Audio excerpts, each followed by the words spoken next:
Hello बच्चों, कैसे हो? आपका स्वागत है त्रिपाण स्टडी सेंटर में। आज जो हम करने जा रहे हैं क्लास 12 एनआईएस बोर्ड का जो है ज्योग्राफी का चैप्टर। इसमें ज्योग्राफी का चैप्टर जो है चैप्टर नंबर 8 है, जिसमें आज हम करेंगे ocean submarine relief and water circulation, यानी महासागर अंत समुद्री उच्चवास तथा महासागरीय जल का परिसंचलन। ये टॉपिक कई मानने में कई क्लास के बच्चों को इंपॉर्टेंट रहेगा, चाहे सीबीएसई वाले बच्चे हों, चाहे एनआईएस बोर्ड वाले बच्चे हों, चाहे यूपी बिहार वाले बोर्ड के बच्चे हों, उनके लिए अत्यंत महत्वपूर्ण रहेगा अगर उनके सिलेबस में ये टॉपिक है तो। साथ में ये यूपीएससी एग्जाम के लिए भी इंपॉर्टेंट रहेगा और एसएससी एग्जाम के बच्चों के लिए भी ये वेरिफ अकाउंट के रूप में रहेगा। ठीक है, लेकिन आपको पता है चैप्टर स्टार्ट करने से पहले एक बात जो मैं हमेशा कहता हूँ, जिसको आपको सोचना भी चाहिए, विचार भी करना चाहिए और अमल भी करना चाहिए, वो ये है कि जब भी वीडियो देखिए पूरा देखिए, क्योंकि अधूरा जानकारी सदैव खतरनाक होता है। साथ में एक इंपॉर्टेंट बात ये भी रहता है, अगर आप पहली बार वीडियो देख रहे हो तो लाइक शेयर सब्सक्राइब करना मत भूलना, क्योंकि दोस्तों लाइक कीजिएगा तो बनाने वाले का मनोबल बढ़ता है, सब्सक्राइब कीजिएगा तो इससे ये होता है कि जब भी मैं कोई वीडियो डालूंगा उसका नोटिफिकेशन आपको समय रहते मिल जाएगा। और देखिए शेयर का मतलब ये होता है कि आपके थ्रू ना जाने किन बच्चों को हेल्प मिल जाए, ये आप भी नहीं जानोगे, इसलिए जो है आप शेयर जरूर करो। ठीक है, व्हाट्सएप स्टेटस पे भी लगाओ। दोस्तों एनआईएस सेंटर जो है कई मानने में बहुत से बच्चों के लिए हेल्पफुल है, चाहे वो 8th क्लास हो, 9th 10th 11th 12th हो, चाहे वो एनआईएस बोर्ड के बच्चे हों, ठीक है, चाहे बीए एमए के बच्चे हो, सभी क्लासों के लिए कुछ ना कुछ जो है त्रिपाण सेंटर में उपलब्ध है। तो इसलिए आपके लिए ज़रूरी है कि आप सब्सक्राइब करके इसको चैनल को जो है सेव कर लो, नहीं तो बाद में अगर रिसर्च करोगे तो शायद आपको ये चैनल प्राप्त ना हो। तो इसलिए सोचना नहीं, विचार नहीं करना है, सब्सक्राइब करके जो है अपने पास सेव करना है। दोस्तों ये तो बात था आपके लिए, लेकिन आप देखते हैं हमारा आज टॉपिक क्या है। Our next topic is the most important here, a current of the Pacific Ocean. There is a part of the ocean submarine and the relief and the water circulation chapter. There are currents of the Pacific Ocean. It may be observed that is some bordered circular system is a clockwise in their northern hemisphere and anti-clockwise in the southern hemisphere. There is a most important point here. A clockwise is the northern hemisphere and anti-clockwise the southern hemisphere are the present in the Pacific Ocean also. And the show here map. Here show the map here Pacific Oceans, the North Pacific current here show and North Equator is here. And current is a call and bomb here show in this time to time of change this map. That is the most important map that show the here a Pacific current is a call and bomb. In the equilateral belt of the Pacific Oceans, two stream equilateral currents flow across the ocean from the Central America coastal. Between these two, the northern equatorial current and the southern equatorial currents flow a current. Equilateral current is a move west to the east. The north equatorial current is a turn the northward and the flow along to the Philippines island and Tubans and Japan to form of the warm Kuroshio and Kuroshio current. From to southeast is the coastal of Japan. The current comes under to the influence of the western lies and flow right across the oceans and the North Pacific current. That is the most important. After the reaching there is the west coast of North America. It is a bifurcate and into the branches. The northern branch flow anti-clockwise. There is the most important there. There are west coast of their North America as bifurcate into the two branches. There is the flow anti-clockwise along the coastal British Columbia and Alaska, and known as the Alaska current. There is a British is a Columbia and Alaska, and there is known as the Alaska current. The warm water of this current is help to be keep the Alaska coastal ice free in the winter. The other branch of the North Pacific here current are the moving to the southward along to the coastal of the California as the called California current. It is eventually they are joined to the northern equilateral current to be complete is a circuit. In the northern part of the Pacific Ocean, two cold currents also flow, and these are the Oya Siwa current and the Okohotas current. The cold Oya Siwa current and flow along to coastal of the Kamchatka Peninsula. Another cold current is a Okothaka current flow the past Sakhalin in the marges in the Oka Siwa current near the is a Hokkaido island. It is a later merged with the Kuroshio Current and the sink beneath there is a warm water of the North Pacific Current. And the next year, in the south of Pacific Ocean, there are south equatorial currents flow toward to the west and turn to southward as the East Australian current.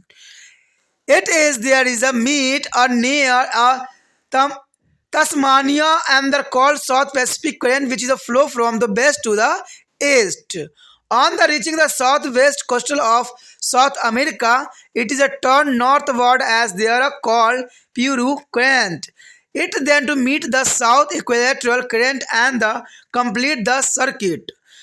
The cold water of the Peru current is responsible for making the coastal of North Chile and the West Peru and the very scantily rainfall.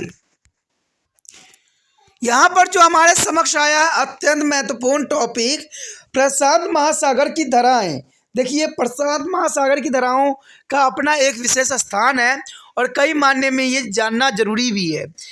कहते हैं ये देखा जा सकता है कि प्रशांत महासागर में भी धाराओं का एक विविध चक्रीय तंत्र पाया जाता है जो कि उत्तरी गोलार्ध में दक्षिणवर्त घड़ी की सुई की दिशा में करती है। यानी देखा जाए तो क्लॉकवाइज जो है अपनी ये रोटेशन करती है, वह दक्षिण गोलार्ध में जो है वामवर्त यानी घड़ी की सुई की विपरीत दिशा।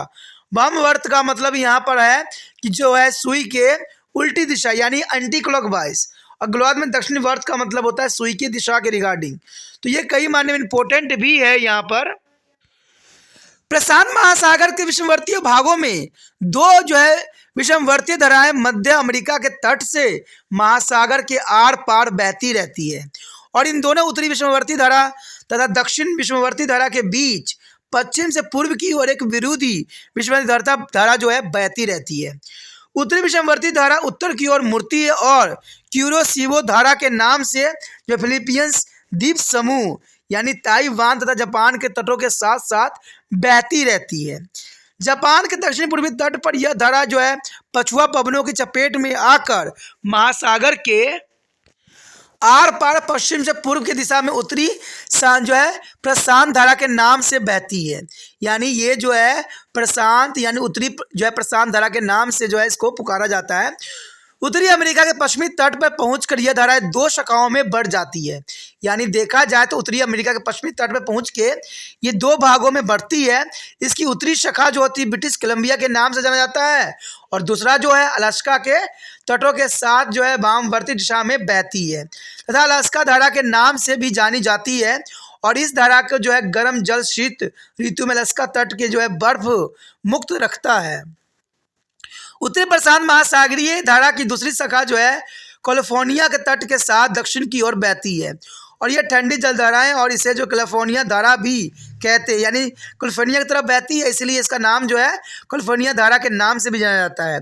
अंत में ये धारा उत्तरी विषमवर्तीय धारा में मिलकर अपना पूरा चक्र पूरा कर लेती है। प्रशांत महासागर के जो है उत्तरी भाग में दो ठंडी जलधाराएं बहती है। ये जो है ओहायो धारा और जो है दूसरा जो है ओखोटस्क धारा। यानी दोनों धाराएं जो है काफ़ी इंपॉर्टेंट रहती है। कहते ठंडी धारा ओहायो जो है धारा जो है कम चटका प्रायद्वीप के तट के साथ ये बहती रहती है। दूसरी ठंडी धारा जो है ओखोटस्क धारा है जो है सखालिन के पास बहती हुई होक्काइडो द्वीप के निकट ओहायो धारा में मिल जाती है। ओहायो धारा अंत में जो है क्यूरोशिवो धारा में मिल जाता है और उत्तरी प्रशांत महासागर धारा से गर्म जला के नीचे डूब जाती है। यहाँ पर जो है नाम थोड़ा कठिन आ रहा है तो इसका मतलब है कि ये जो है जापान के साइड के जो है नाम है यहाँ दिया गया है। क्यूरोशिवो धारा ओहा धारा ऐसे नाम जो है आपको नेपाल के साइड या जापान में ही देखने को मिलता है। तो ये धारा जो है अपनी दिशाओं को जो है इन्हीं भागों में जो है अपने आप को विस्तृत करती है। यहाँ पर आप एक जो है मैप के चित्र भी देख सकते हो जहाँ प्रशांत महासागर की धाराओं को यहाँ पर जो है दिखाने की कोशिश की गई है। यहाँ पर जो है एरो आपको दिखेगा और इन्हीं और एरो से जो है ठंडी और जो है उष्ण ऋतुओं का जो है विशेष रूप से यहाँ वर्णन किया गया है और बताने की कोशिश किया गया है कि ये धाराओं का जो है किस तरह से जो है इसकी दिशा जो है बदलेगी।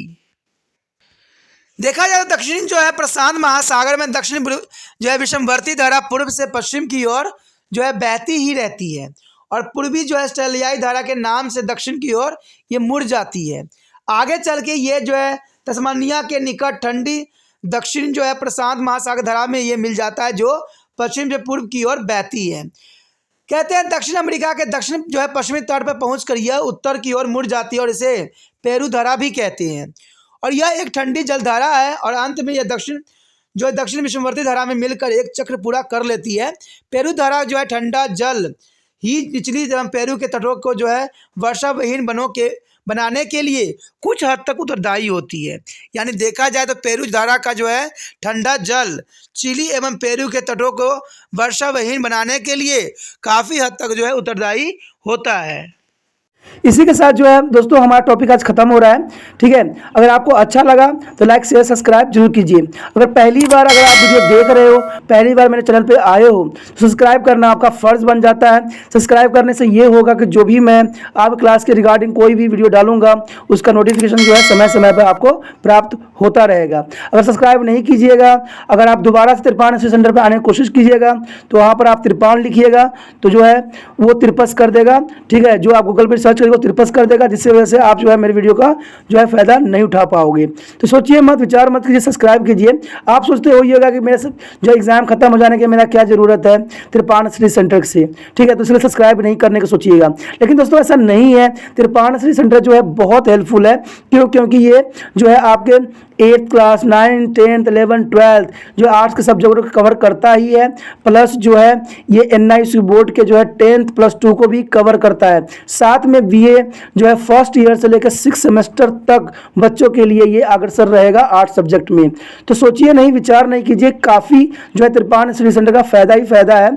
ठीक है, अगर आप मुझे प्रोत्साहित करोगे तो आपके लिए मैं तरह तरह के वीडियो बनाऊँगा जो आपको फ़ायदा पहुँचाएगा। एग्ज़ाम के तौर पर मैं आपको जो है पेपर भी आपको सोल्यूशन करके दिखाऊंगा जो आपके लिए फ़ायदेमंद रहेगा। अगर नहीं सब्सक्राइब कीजिएगा, मेरा मनोबल घटेगा, तो हो सकता है कि आपको फिर दोबारा मैं ना वीडियो बनाऊं और आपको फ़ायदा ना पहुंचाऊं। तो अभी भी नहीं सोचिए, मेरा जितना आप फैलाइएगा, जितने दूसरे बच्चों के साथ शेयर कीजिएगा, उतना जो है मैं आपके लिए कार्य करने में अग्रसर रहूँगा। ठीक है दोस्तों, इसे सोचिए मत, विचार मत कीजिए, अभी सब्सक्राइब कीजिए और अपने व्हाट्सएप स्टेटस पर लगाइए और दूसरे बच्चों के साथ भी शेयर कीजिए। ठीक है दोस्तों, अपना ध्यान रखना। बाय।